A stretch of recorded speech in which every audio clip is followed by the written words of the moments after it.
Saya cakap, saya tak izinkan! Balik! Balik!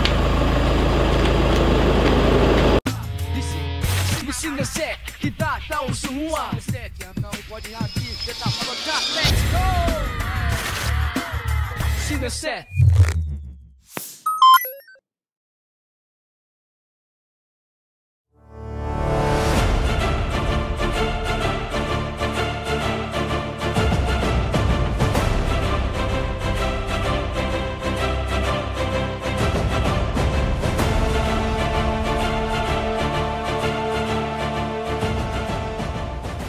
Syah, hari ni dah hari keberapa dah shoot ni? Okey, hari ni merupakan hari yang keberapa beberapa jugalah, 4 ke 5 hari gitu.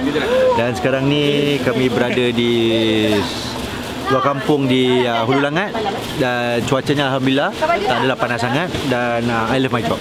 Madu tu dia berdendam. Nombor 2 yang berdendam dengan nombor 1. Ini lagi pelik cerita dia. Patutnya nombor 2 tu orang kecam, tapi nombor 2 tu dia jadi baik. Okey, pemilihan pelakon semua bagus.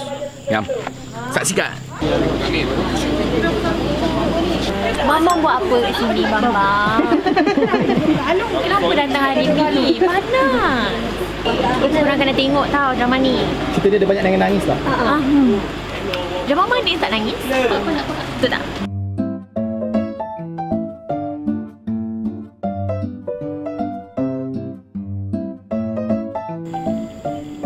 Saya faham perasaan makcik. Terkejut pun ya, tak boleh. Tak pernah dia buat dia orang. Macam pelik. Cik tak payah risau sebab kami ni bukan orang jahat, orang baik.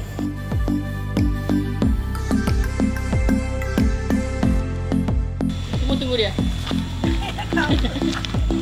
Jauh je, jauh weh. Macam balik kampung. Macam balik kampung tu. Cara kau sampai ni. Kau diam! Mak kau ni. Kau diam dulu. Mak kau ni dah gila. Tak gila. Mak tak gila, Cik. Awak tampar mak ni. Ha?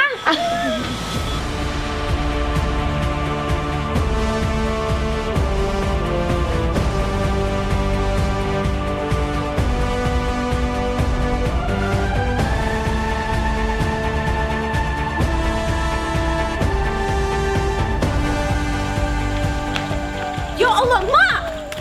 Mak! Kau jangan nak. Ni, dia buat apa ni? Kau jangan nak buka tali tu. Aku dah pernah ikatkan dia. Ni, janganlah macam ni. Apa pula macam ni? Kenapa kejam sangat? Apa aku memang kejam sebab mak kau ni bahayakan aku, bahayakan semua. Dia dah sewel.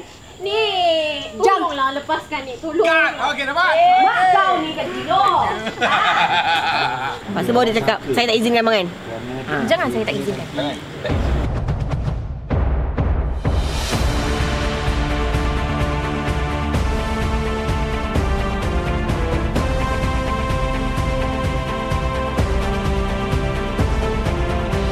Saya cakap, saya tak izinkan. Balik! Saya cakap, saya tak izinkan.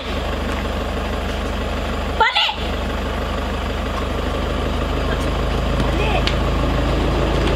Jangan cakap saya tak salah, saya tak salah. Ini macam mana apa perasaan kita? Seronok? Seronok. Sebab tak pernah kena ikat lah dalam berlakon. Ikat lagi, Mak. Ikat lagi mari kita ambil pokok hemat kerengga. Okay guys, yang ni adalah mock-up rumah untuk dibakar.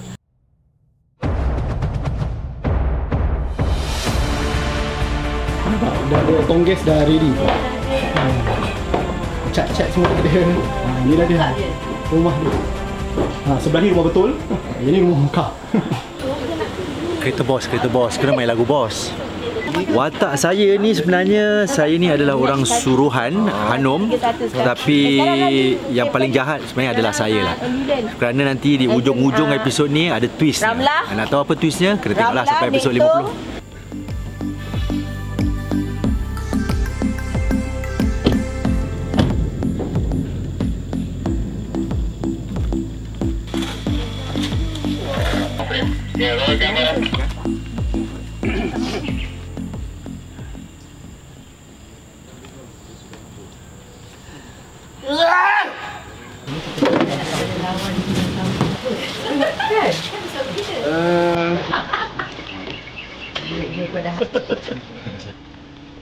Cut. Okay. Ini mak.